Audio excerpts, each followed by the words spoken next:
IL टी20 में एक इतना धमाकेदार मैच देखने को मिला कि शायद आप आईपीएल के भी जो क्रंची मैचेस होते हैं उनको भी भूल जाएंगे। भाई शाहिन अफरीदी ने आखिरी ओवर में जो कमाल किया वो काबिले तारीफ है। खैर गेंद से नहीं, इस बार कमाल बल्ले से दिखाया था।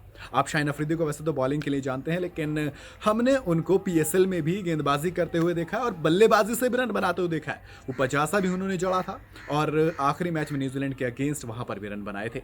अब ऐसे में इस आखिरी ओवर की बात करूंगा जहां पर 10 रन उनको बनाने थे। ट्रेंट बोल्ट सामने थे।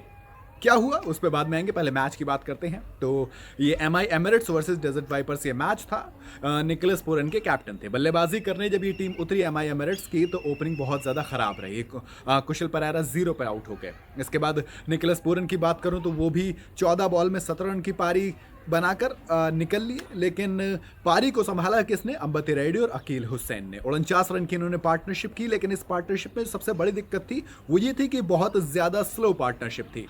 उसके बाद जब विकेट गिरा तो कौन आता है? फिर आते हैं टिम डेविड। ये वो टिम डेविड थे जिन्होंने न सिर्फ इस पारी को मोमेंटम दिया बल्कि बताया कि आपको किस तरह से खेलना है। टिम डेविड ने 14 बॉल में 28 रन की पारी खेली। 200 के स्ट्राइक रेट से ये पारी आई, जिसने कि इसे एक स्कोर था 149 रन तक पहुंचा दिया। एमआई एमिरेट्स ने 149 रन बनाए और टीम ऑल आउट हो गई। अब बारी आती है चेस की। अगर पहले बॉलिंग की बात कर लेता हूं, इस बॉलिंग में कमाल की बॉलिंग की मोहम्मद आमिर ने। पाकिस्तान के वेटरन बॉलर, हम सब अच्छे से जानते हैं। इन्होंने महज 4 ओवर में 26 रन देकर 3 विकेट चटकाए। 4 ओवर में 26 रन देकर 3 विकेट। दूसरी तरफ शाहिन शाह अफरीदी, इन्हीं के हम वतन, बहुत महंगे साबित हुए। जो पहला मैच खेला था उसमें जरूर इन्होंने 3 विकेट चटकाए थे, लेकिन आज इनका दिन नहीं था। 4 ओवर में 39 रन दिए। दूसरी तरफ हसरंगा आते हैं, भाई कमाल के स्पिन विजर्ड हैं ये। 4 ओवर में महज 19 रन दिए, 1 विकेट लिया। और राउंडर है। खैर क्योंकि चेस की जब बारी आएगी तब मैं आपको बताऊंगा कि कैसे डेजर्ट वाइपर के लिए हसरंगा एक वरदान साबित हुए। जब ओपनिंग की बात हुई, जब चेस करने आप 149 रन का टारगेट कोई बड़ा नहीं होता, 150 रन इनको बनाने थे, कोई बड़ा टारगेट नहीं था, लेकिन ओपनिंग बहुत ज्यादा खराब रही। मुस्तफा ने जरूर 13 बॉल में 18 रन मारे, लेकिन इसके अलावा Alex Hales, Colin Munro, Adam Hose, तीनों के तीनों बुरे फ्लॉप रहे। एलेक्स हेल ने तो 8 बॉल में 3 रन बनाए, कॉलिन मुनरो ने 8 बॉल में 4 रन बनाए, एडम हॉस का खाता भी नहीं खुला, 2 रन पर 0 रन बना के आउट हो गए। इसके बाद मिडिल ऑर्डर या फिर कहेंगे कि लोअर मिडिल ऑर्डर में हसरंगा आते हैं। 22 बॉल में 26 रन की पारी खेलते हैं। अब इनके 64 रन पर 28 रन पर 4 विकेट गिर जाते हैं, यानी कि चेस खराब हो रहा था। लेकिन फिर आजम खान आते हैं, 12 में 20 की पारी खेलते हैं। फिर शरीफन रदरफोर्ड 22 बॉल में 35 रन। कहानी पहुंचती है लास्ट ओवर पर।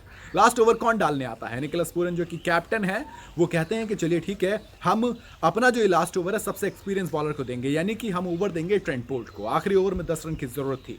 ल्यूक वुड और शाहिन शाह अफरीदी स्ट्राइक पर थे। ल्यूक वुड की तरह इतने बड़े बैट्समैन नहीं है, बट शाहिन शाह अफरीदी को हमने बल्लेबाजी करते हुए देखा है। वो उन्होंने एक बार फिर यहां पर दिखाया भी।